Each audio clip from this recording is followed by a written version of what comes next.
आइए बढ़ेंगे सर बढ़ेंगे. Just wait. In zone 4, there's the 8 tigers movement. There's the territory of Hilti. Just behind the crocodile is a big hole. There's a crocodile nest. I definitely didn't expect to find them here.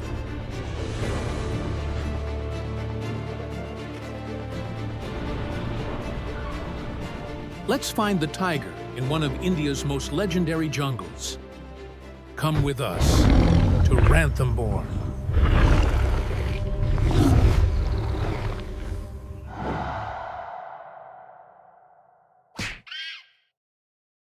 After our incredible morning safari, we are again on our way to Ranthambore's main gate. However, this time we didn't walk along the main road like we did this morning, but took a leisurely stroll through the village. The heat was intense. The park is split up into 10 different safari zones. To give you a quick overview of the zones, we're going to begin with what are famously known as the core zones. These are basically the original heart of the park's safari area. And then there are the outer zones. Zones 6 to 10 were added to the tourist map a bit later, and they offer a really different kind of safari experience. The main difference here is really a logistical one. To get to zones 6 to 10, your Jeep actually has to drive through the old city of Sawai Madhopur to a completely different set of park gates. But let's be crystal clear about one thing. Every single one of these 10 zones is an active tiger territory. Unfortunately, there was very little shade in the parking lot, but luckily, the safari started right on time at 3 p.m. One thing many people underestimate is the distance from the park gate to the actual safari zones. Your adventure doesn't start when you enter Ranthambore, it starts when you finally reach the core of your zone. But as I told you in our morning safari, tigers can be everywhere, even on this road. It takes around 15 to 20 minutes to get to our safari zone for this afternoon. And the zone we are talking about is Zone 4.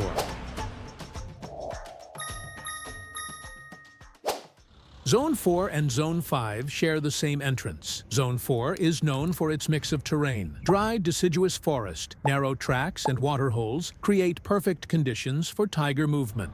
You can find a video with all the information about the different zones linked in the description.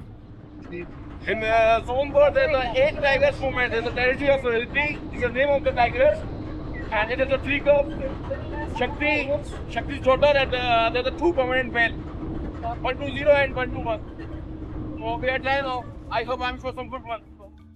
The first stop was to see some deer, but most tourists quickly get bored with these.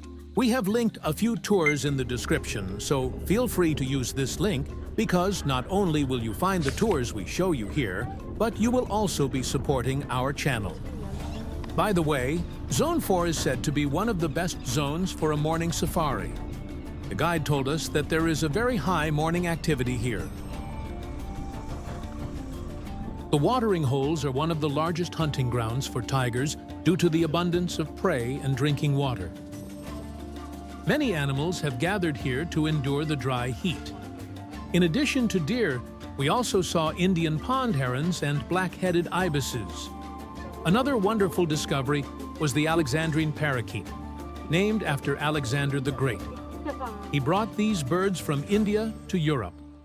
Also next to us, 2 chital stags engage in a ritualized contest that is not a fight to injure, but a test of strength. Their antlers lock as each tries to push the other back.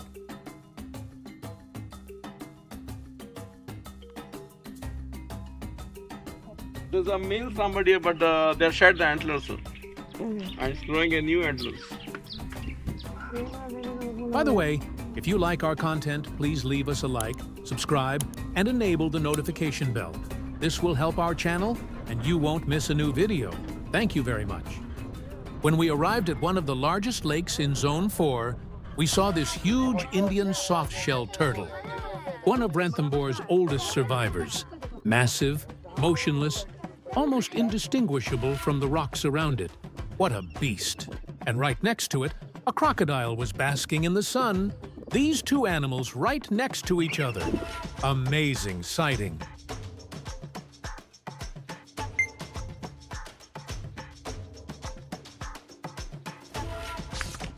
Just behind the crocodile is a big hole. Maybe there's a crocodile nest. Maybe they give you eggs. So they are protected now.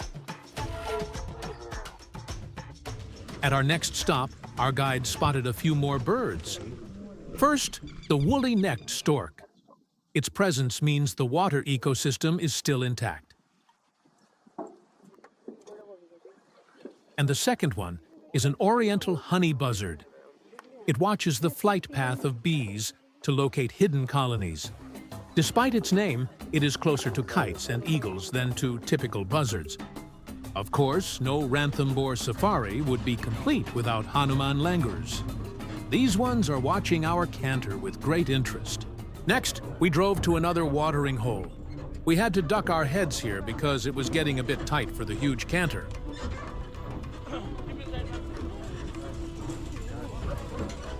The guide told us that at this place, they had a tiger sighting this morning. 2 of them took a bath. Unfortunately, there was nothing for us to see except more and more deer. We even had a short break during this safari. I always wonder why tigers supposedly don't hunt for prey in these places. Do you know more about this? Feel free to write your thoughts in the comments. We are already on our way back and have arrived again at the lake where we saw the Indian soft-shell turtle earlier. A crocodile was enjoying the beginning of the sunset and posed for a few nice souvenir photos. While the turtle has already left, 2 more crocodiles have joined the nest. Now, it was time to leave Zone 4 as the park was about to close. To be honest, we were really disappointed that we didn't get to see any tigers. But do you remember what I said at the end of our morning safari? Tigers can be anywhere.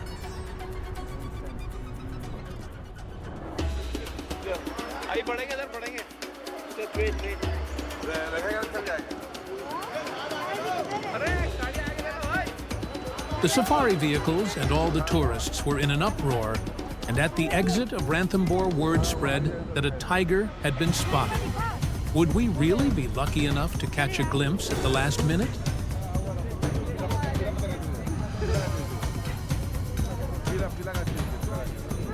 The man in front of us is already pointing in the right direction. Very difficult to see from where we are standing, but it's true! There sits the majestic animal we came to see. From this position, we could only see the tiger's rear end. But when space finally opened up in front of us, we were able to see the animal in all its glory.